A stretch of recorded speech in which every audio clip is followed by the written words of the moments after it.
Boa tarde. Está começando Conexões dessa quinta-feira, dia 2 de junho de 2022. E nós estamos aqui na Rádio Universitária e na TV UFG e vamos continuar com você até às 5h30 da tarde, trazendo vários assuntos de relevância.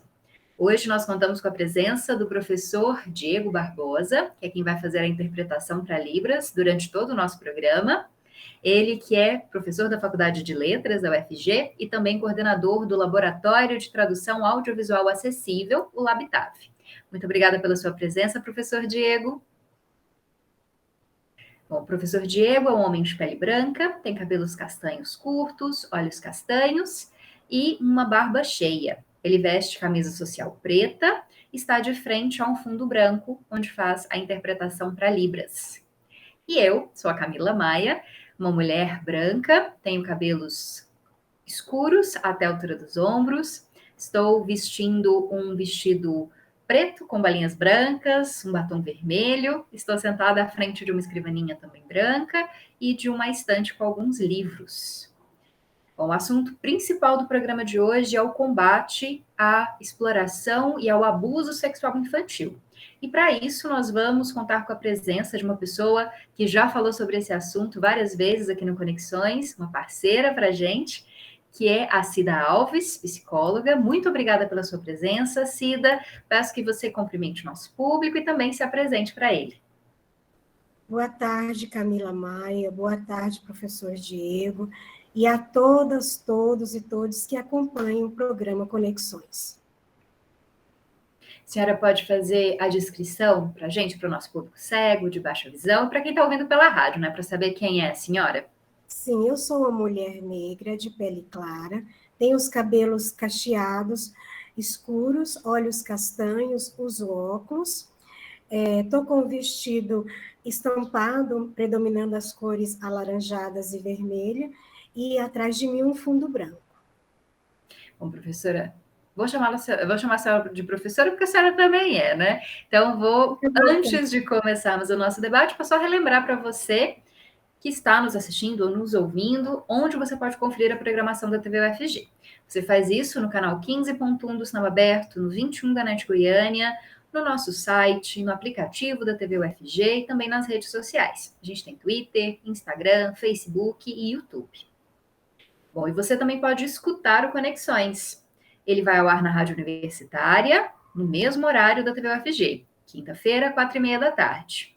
A Rádio Universitária pode ser ouvida nos 870M, no site da rádio e no aplicativo Minha UFG. Se você não conferir o programa na quinta-feira, 4h30, não tem problema. Dá para assistir aos nossos vídeos no Facebook ou no YouTube e dá para escutar o programa em formato de podcast nos perfis da Rádio Universitária no Deezer e no Spotify. E agora passando para o nosso tema principal, que surgiu uma informação bem recente que com certeza você deve ter visto na imprensa nacional. Na semana passada, pelo menos 10 alunos de escolas da cidade de Campo Limpo, de Goiás, denunciaram que teriam sido vítimas de abuso sexual e por pessoas conhecidas. Isso depois de terem assistido a uma palestra de conscientização sobre a violência sexual, palestras que foram realizadas nessas escolas. Esse dado mostra duas coisas muito importantes que a gente vai discutir com a psicóloga Cida. A primeira é que, na maioria das vezes, o abuso acontece dentro das casas. E a segunda é a relevância da educação sexual das crianças e adolescentes saberem o que pode e o que não pode ser feito com os corpos, né, dessas crianças e adolescentes. Então, professora Cida, para começar, queria que a senhora falasse um pouquinho para a gente desse tema, né? Educação sexual, que, como jornalista, né, acredito que seja um dos principais pilares para o início desse combate, né?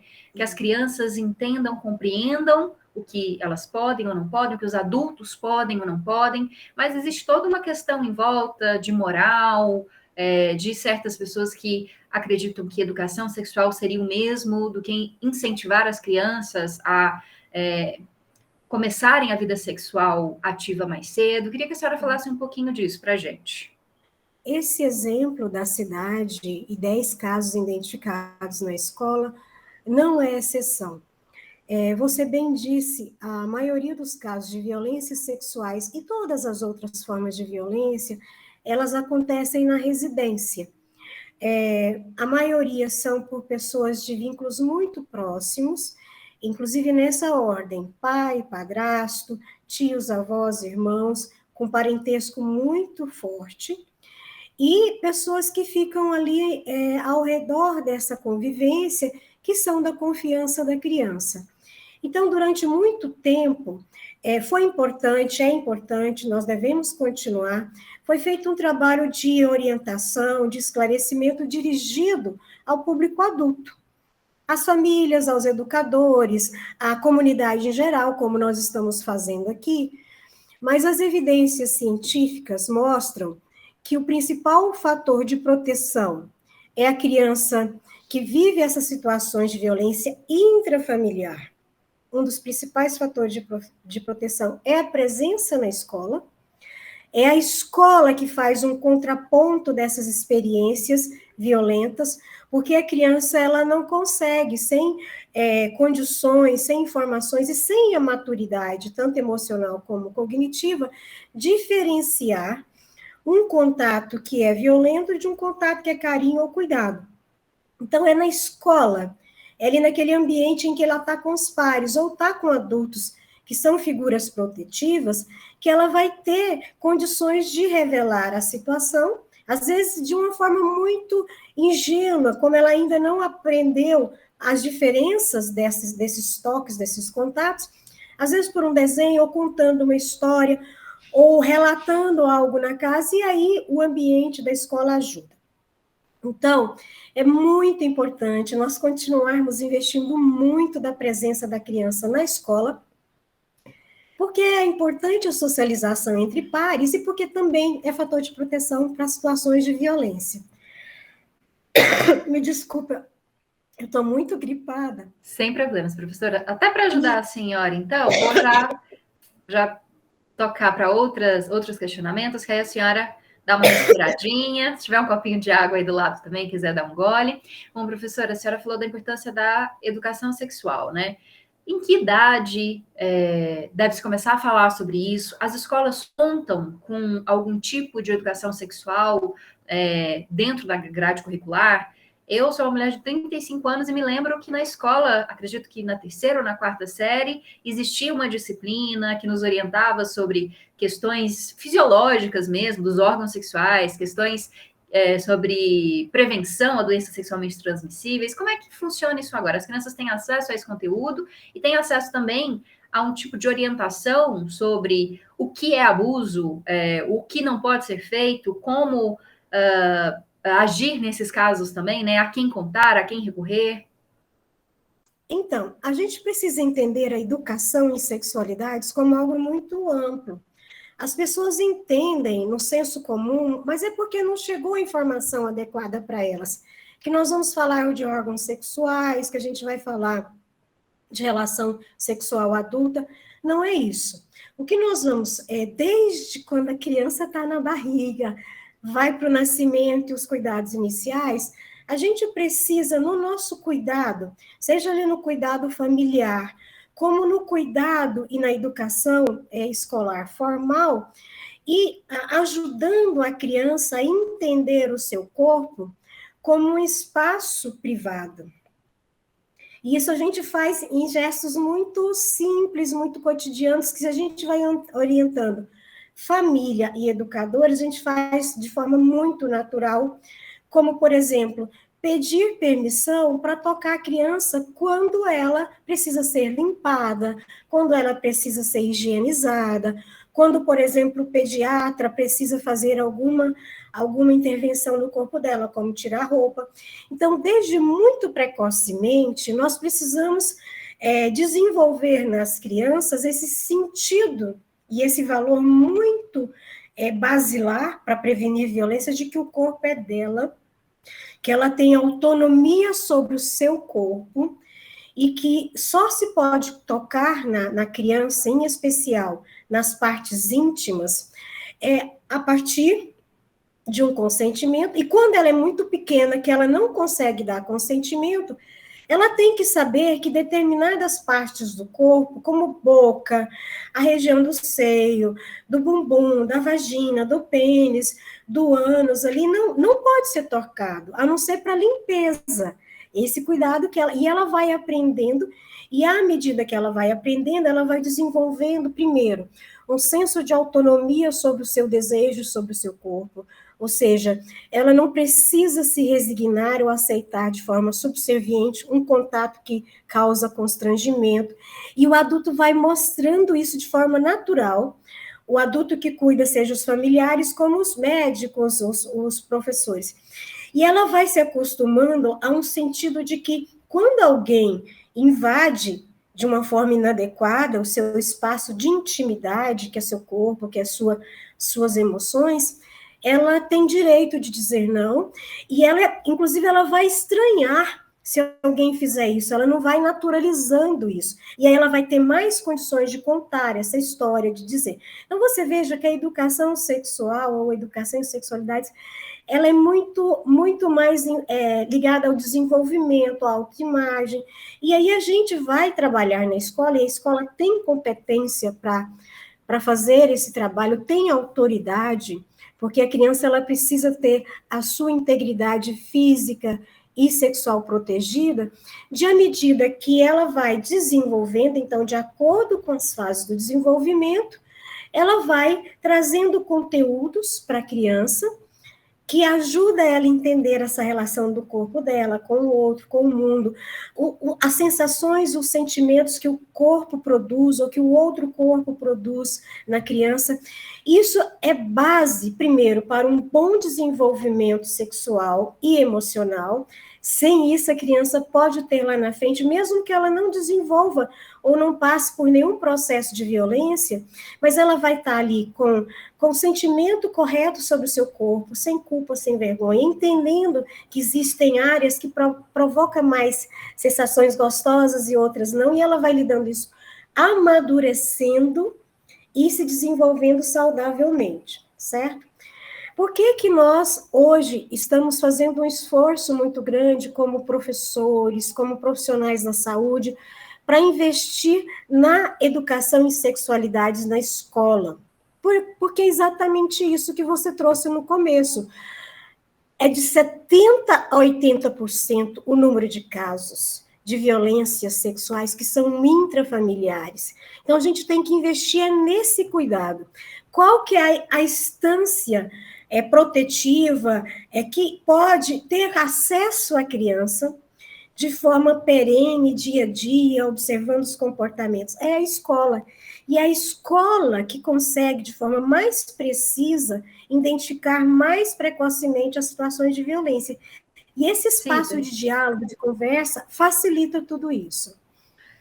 Queria que você se desse para fazer essa análise, né?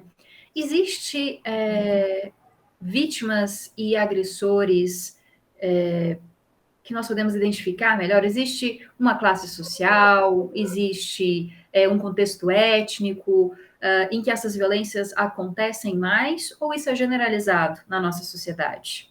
Então, a violência, aí a violência sexual, ela nunca pode ser entendida como uma única origem. Existe um equívoco muito grande das pessoas acharem, mas é porque falta informação, a gente está contribuindo com isso nesse momento, de achar que a violência, ela tem uma raiz na questão da classe social, ou seja, que acontece mais entre as populações empobrecidas. Isso não é verdade. Existem mais vulnerabilidades nessa classe, porque estão menos desassistidas, mas não é a origem econômica que provoca as situações de violência. Então, nós temos violências em todos os estratos sociais, da classe A, B, C, D até a última. A classe mais desprovida, ela tem um espaço mais aberto, por exemplo, as casas têm são mais visíveis, os sons, existe uma postura de invasão por parte de certos setores sociais da classe pobre, E aí a gente consegue identificar, e é uma população maior, parece que tem mais números de casos nessa classe social. Mas ela acontece entre quatro paredes da pessoa mais rica, da pessoa mediana, e não tem nenhum vínculo com etnia, nem origem territorial ou religiosa.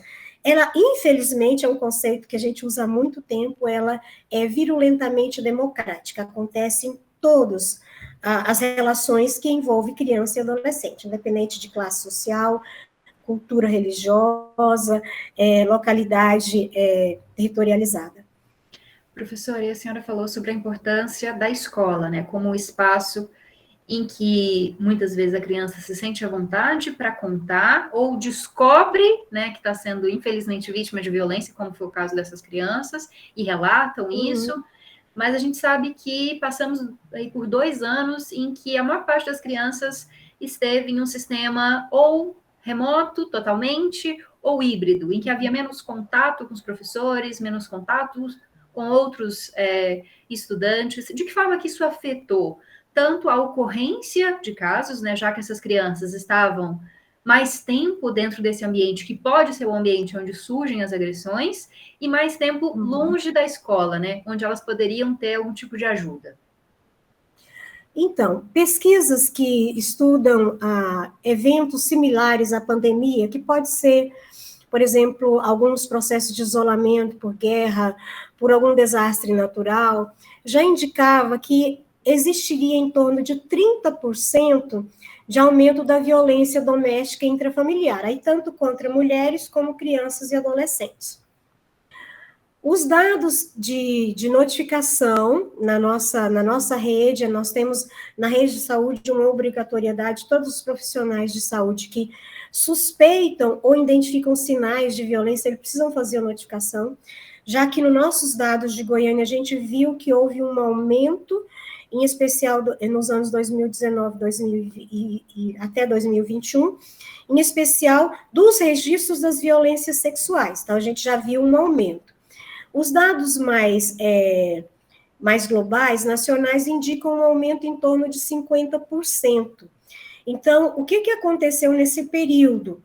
As crianças, meninos e meninas, ficaram mais desprotegidos, mais expostos aos prováveis autores de violência. Então, o que nós estamos pegando hoje no retorno com a atividade escolar presencial e também nas unidades de saúde? Primeiro, o número maior de registro de violência sexual, a gente já tem esses dados indicando. A última pesquisa que nós fizemos é essa, de 88,2% dos casos aconteceram na residência, a maioria são meninas de violência sexual, e estão ali entre os familiares e pessoas de vínculo de confiança. Então, as escolas estão pegando situações em que a criança já vem muito mais comprometida, com quadros de fobia, com quadros às vezes, quadros que é comum acontecer, em especial em adolescentes, de automutilação, de ideações ou tentativas de suicídio, quadros de ansiedade muito agudizados. Este é uma situação que nos preocupa muito, inclusive nesse 18 de maio, é uma data muito importante, acredito até que o tema que vocês estão trazendo é em relação a esse tema, que é a prevenção de violências sexuais na adolescência e na infância.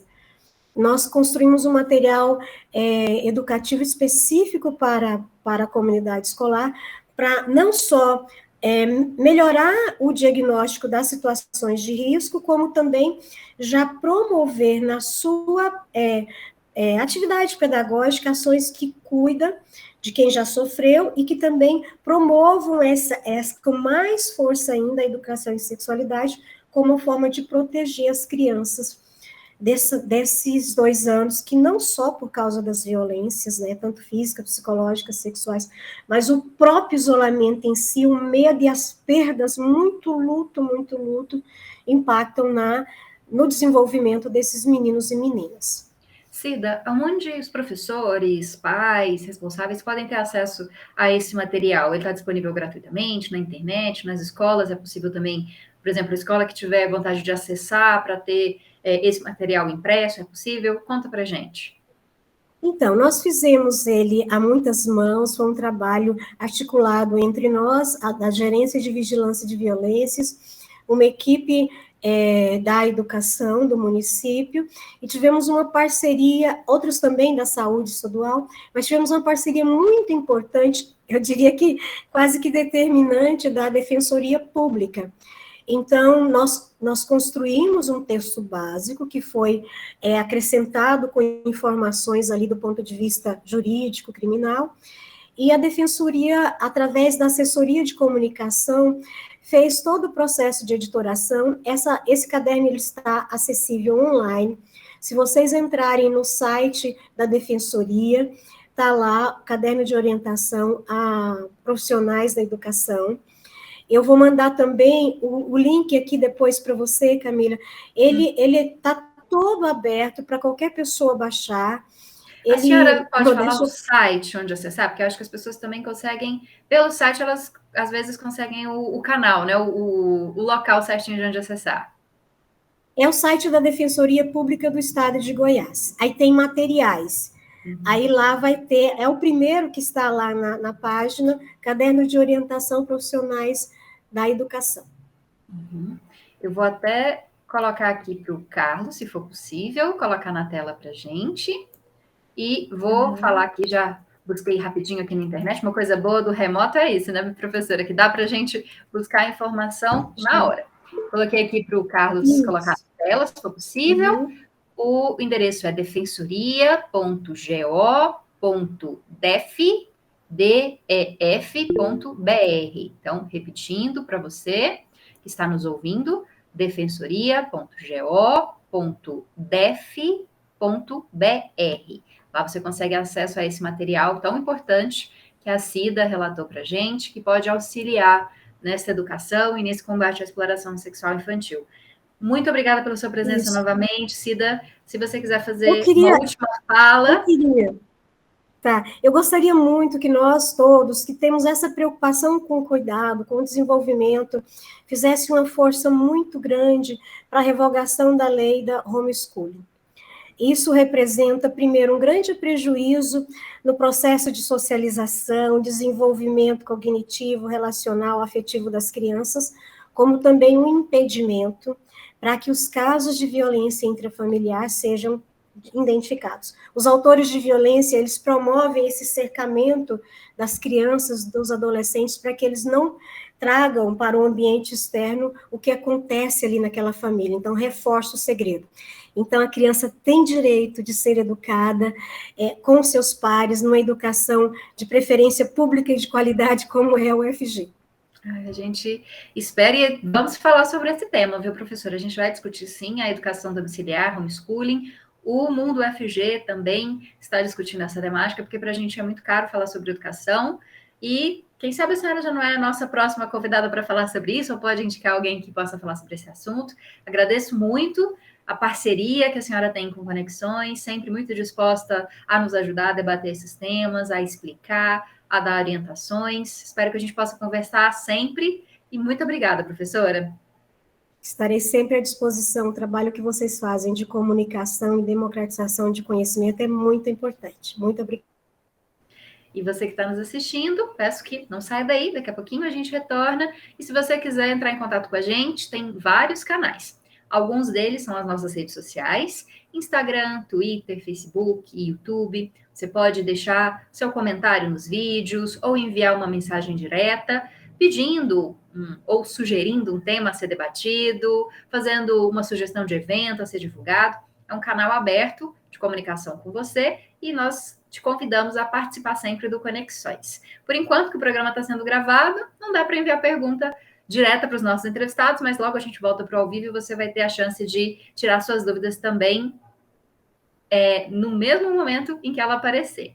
E também, se você quiser mandar uma mensagem para a gente no WhatsApp, é o 62991811406. 62991811406. Daqui a pouquinho a gente está de volta.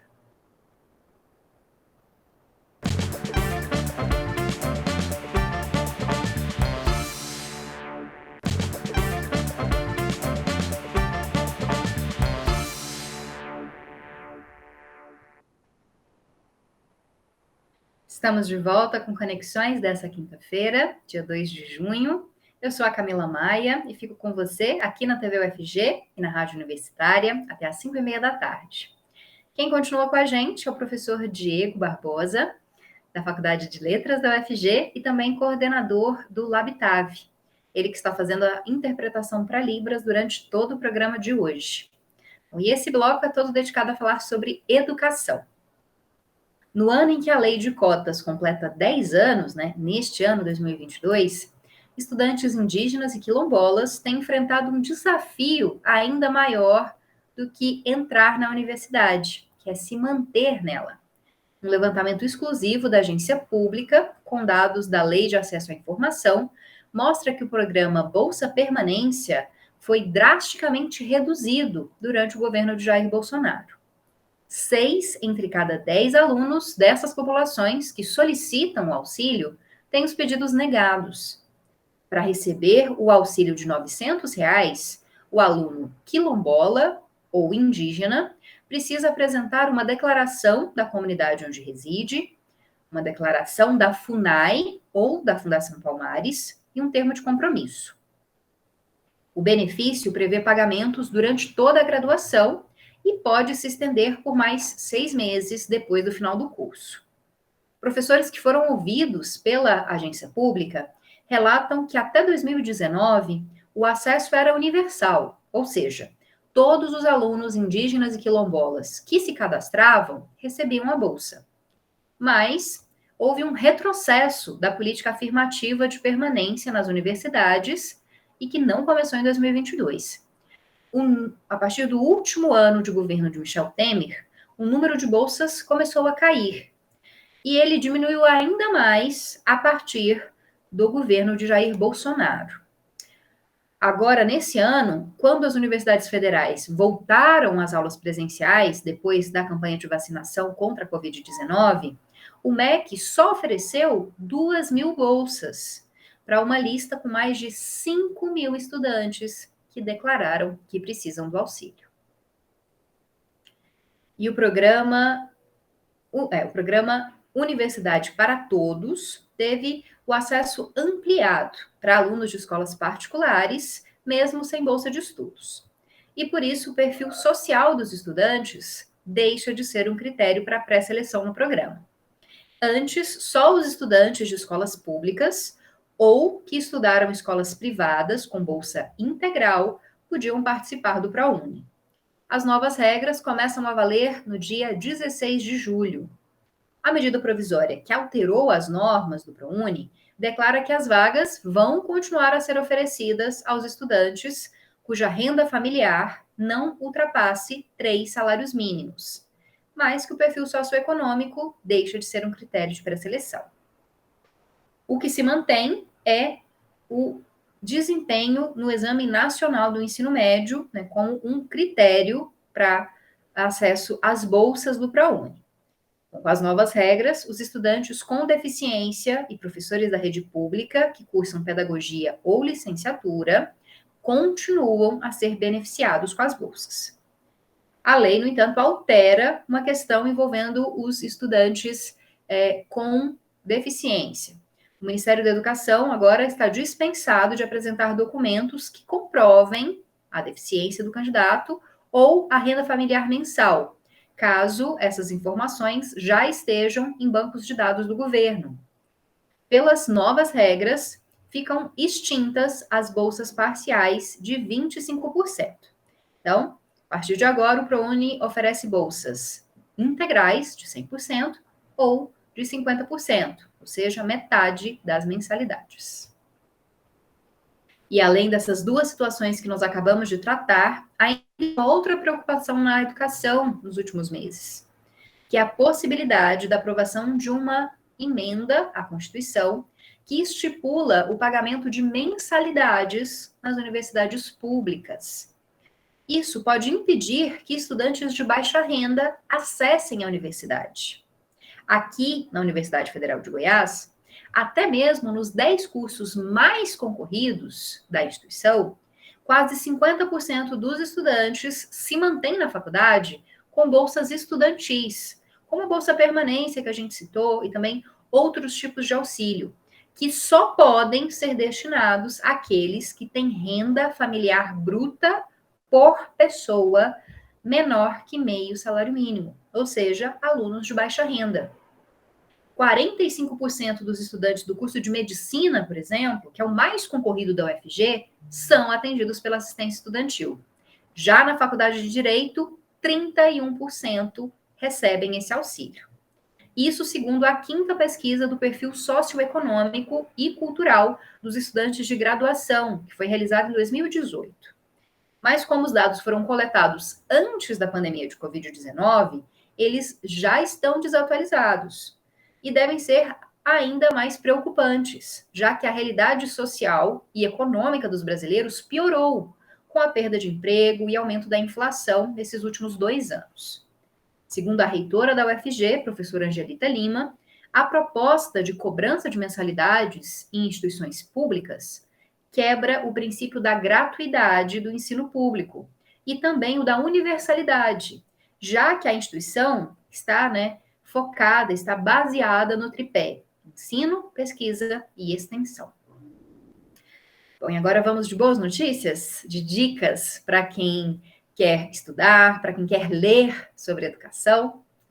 Então, será lançado na próxima terça-feira o e-book, o livro digital Matutando Diálogos Formativos. Essa obra aborda o programa Matutando, que é veiculado pela TV UFG desde 2020. O livro discute os temas relevantes, que foram tratados nesse programa, temas relacionados ao meio educacional e também à educação em tempos de pandemia. São 23 capítulos, escritos por 29 autores diferentes, professores e pesquisadores de diversos campos do conhecimento.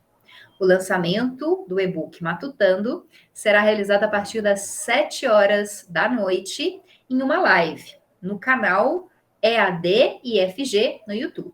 EAD IFG no YouTube.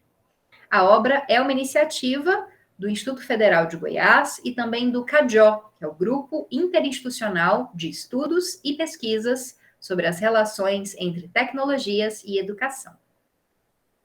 E o SENAC está com 925 vagas abertas para cursos técnicos gratuitos em Goiás. São 5 cursos técnicos oferecidos de forma online. São eles: técnico em logística, em recursos humanos, em administração, em qualidade e em secretariado. O candidato precisa ter no mínimo 16 anos e ensino médio concluído, ou estar cursando o 2º ano. As vagas são destinadas para pessoas com renda familiar mensal de até 2 salários mínimos. Os interessados podem se inscrever até o dia 6 no site ead.senac.br. ead.senac.br. Estão abertas também as inscrições para a chamada Teia de Soluções, que vai selecionar iniciativas que fortaleçam as áreas naturais protegidas em diferentes estados. Esse projeto vai selecionar propostas inovadoras, replicáveis e economicamente viáveis. As soluções inscritas devem responder a um dos 2 desafios: contribuir para a sustentabilidade financeira e a proteção da biodiversidade por meio do turismo de natureza, ou desenvolver estratégias de conservação que promovam a segurança hídrica. As melhores soluções serão apoiadas financeiramente para serem executadas. Essa chamada é uma parceria entre a Fundação Grupo Boticário de Proteção à Natureza, as fundações de amparo à pesquisa de Goiás e também do estado da Bahia, se não me engano, faltou essa informação aqui, qualquer coisa eu corrijo, e também a Fundação Araucária, de apoio ao desenvolvimento científico e tecnológico do estado do Paraná. Os interessados devem se inscrever até amanhã no site chamada.teiadesoluções.com.br, chamada.teiadesoluções.com.br. Durante a inscrição, as pessoas indicam a região onde está a sua proposta. Bom, só a FAPEG vai apoiar soluções executadas no Nordeste de Goiás com até R$1 milhão. Então, inscreva-se. A gente vai para um rápido intervalo. Falei muito agora, vou tomar um copinho d'água. Daqui a pouquinho a gente volta com informações sobre direitos humanos e cultura.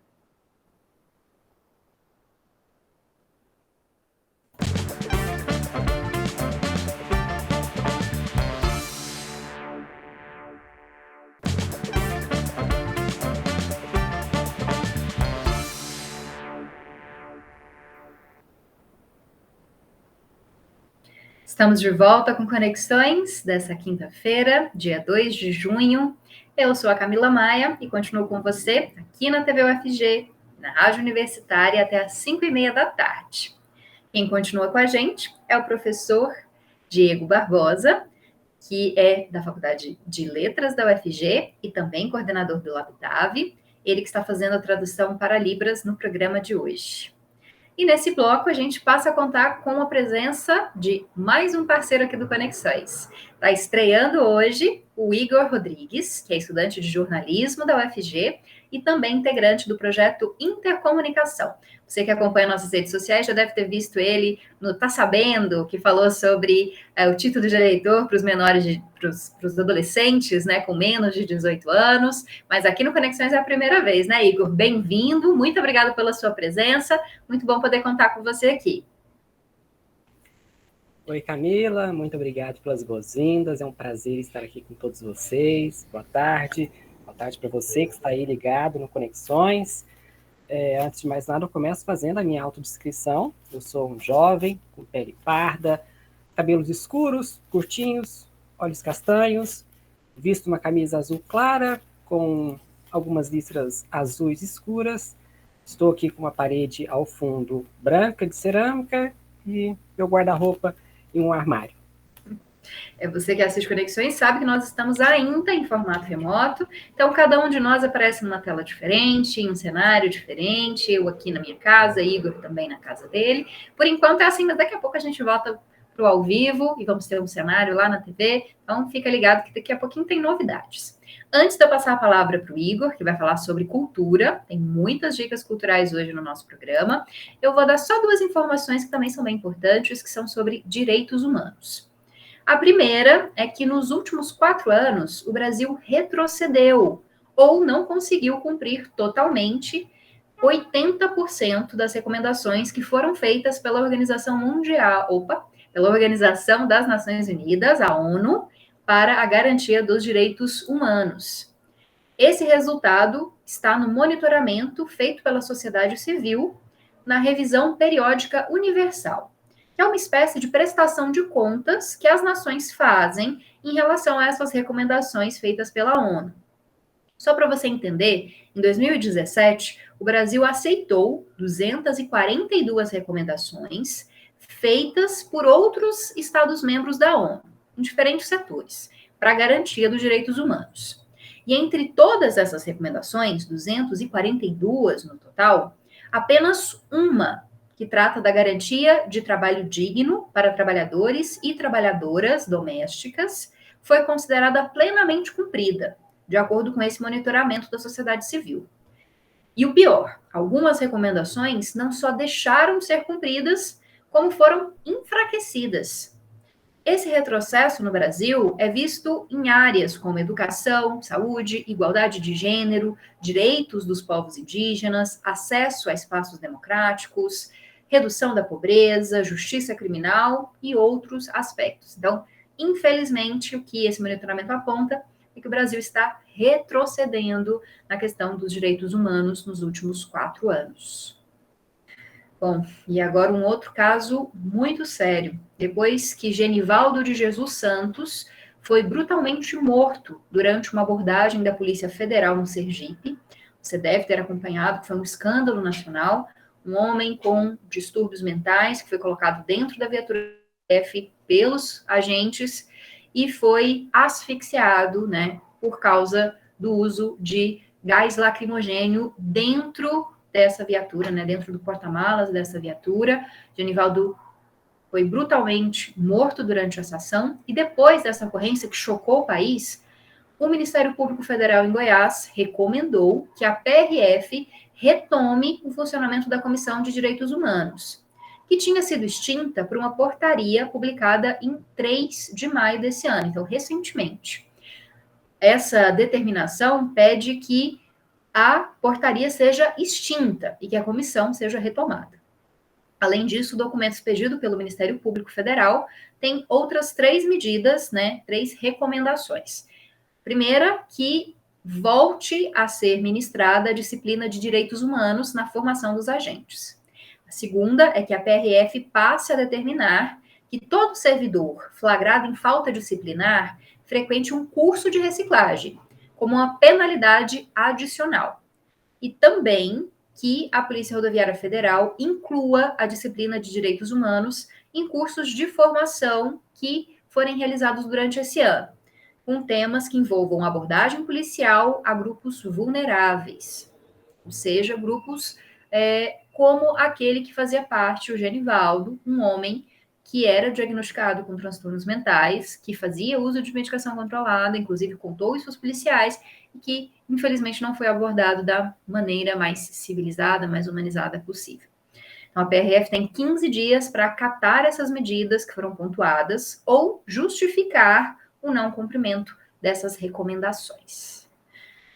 Bom, a gente falou aí de assuntos bem sérios, né, bem pesados, então vamos terminar o programa um pouquinho mais tranquilos, falando de coisa boa, falando de cultura. Igor, conta pra gente aí quais são as opções para esse fim de semana, né, sexta, sábado, domingo, para quem gosta de artes plásticas, de dança, tem muita coisa, né? Sim, tem muitas opções para todos os gostos, então vamos agora dar uma relaxada, né, tentar depois desses assuntos tão sérios. Olha, no próximo sábado, a companhia Corpo na Contramão apresenta o solo de Street Dance, Refém, com o bailarino Zaf. O espetáculo mostra como o isolamento social nos desafia a encarar nossas próprias fraquezas. Ele será transmitido às 8 horas da noite no canal da companhia no YouTube. Zaf também vai oferecer uma oficina virtual de Street Dance no domingo, a partir das 2 horas da tarde. Há 20 vagas disponíveis e os interessados devem preencher o formulário disponível na bio do Instagram. O perfil do Instagram é @ciacorpo na contramão, sem um acento, tudo junto. Então, entrem lá, preencham o formulário e participem. A Escola do Futuro em Artes, Basileu, França, realiza exposição coletiva dos alunos de artes visuais Traços, aquarelas, desenhos e ilustrações.